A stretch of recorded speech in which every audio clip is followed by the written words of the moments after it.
یہ وقت بدلتا رہا، یہ دور تبدیل ہوتا رہا، لوگوں نے اپنی بادشاہیاں قائم کرنے کے لیے بڑے بڑے قتل کیے، ہلاکو خان نے انسانی کھوپڑیوں کے مینار بنائے، لوگوں نے بڑے بڑے ظلم کیے، جبر کیے، خوف اور ہراس پھیلایا، اپنے اقتدار پکے کرنے کے لیے بڑے بڑے جبر کیے۔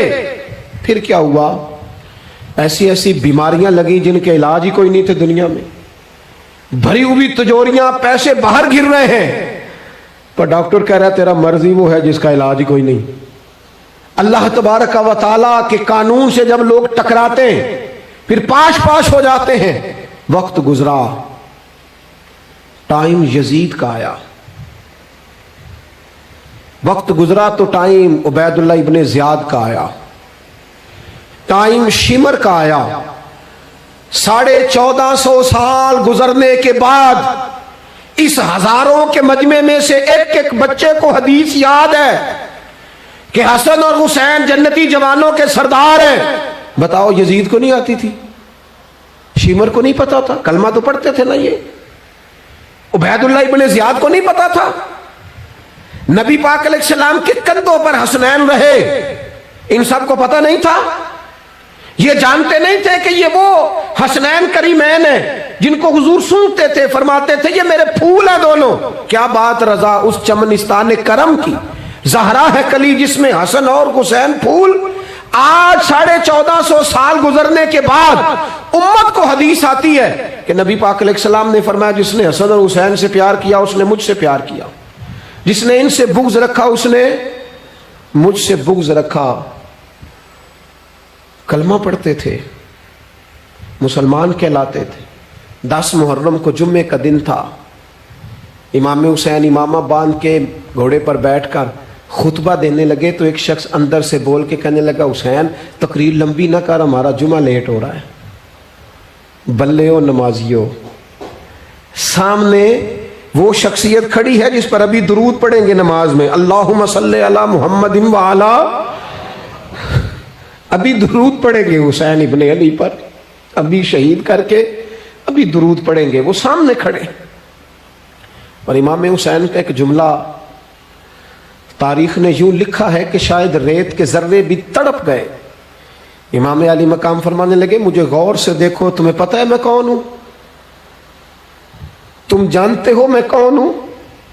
نبی پاک نے فرمایا تھا یہ حسن اور حسین میرے بیٹے ہیں کیونکہ میری بیٹی کے بیٹے۔ تمہیں پتہ ہے میں کون ہوں؟ سامنے امام حسین کھڑے، فرمایا مجھے جانتے ہو؟ اور امام علی مقام فرمانے لگے میں تمہارے نبی کا نواسا ہوں، اور آج کے بعد تمہیں کسی نبی کا کوئی نواسا نہیں ملے گا، کیونکہ نبی پاک آخری نبی ہیں، اور جب حضور کے بعد کوئی نبی نہیں آئے گا تو کسی نبی کی اولاد کیسے ہوگی؟ تمہیں آج کے بعد کسی نبی کے نواسے کی زیارت نہیں ملے گی۔ میں کیسے آپ سے یہ بات آپ کو عرض کروں کہ سامنے حسین ابن علی بھی ہوں تو لوگ نفس کی خواہشیں پوری کرتے ہیں، لوگ اپنی کرسیاں پکی کرتے ہیں، لوگ گورنریاں پکی کرتے رہے، لوگ گڈ بک میں جانے کے لیے ایک دوسرے کو شاباشیاں دیتے رہے، جشن ہوتا رہا۔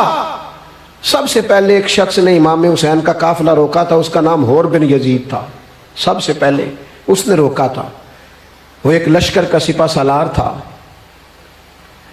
جب امام حسین رضی اللہ تعالیٰ عنہ نے خطبہ پڑھا نا تو حور یزیدی فوج میں تھا، واپس گیا اور عبید اللہ ابن زیاد سے جا کے کہنے لگا، یا جو بھی وہاں لوگ موجود تھے یزیدی فوج کے، ان سے کہنے لگا تم نے تو کہا تھا کہ صرف راستہ روکنا ہے،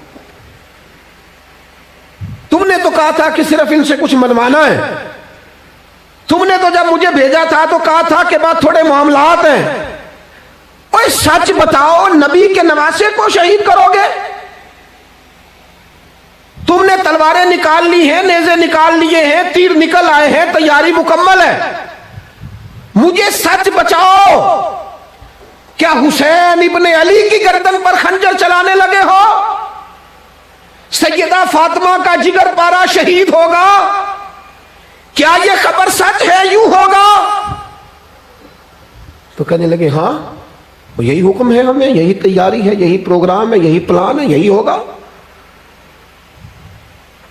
کہنے لگا میں اور آپ تو مدینے والے رسول کا کلمہ پڑھتے ہیں، تو کیا محبوب کے نواسے کو ذبح کرو گے؟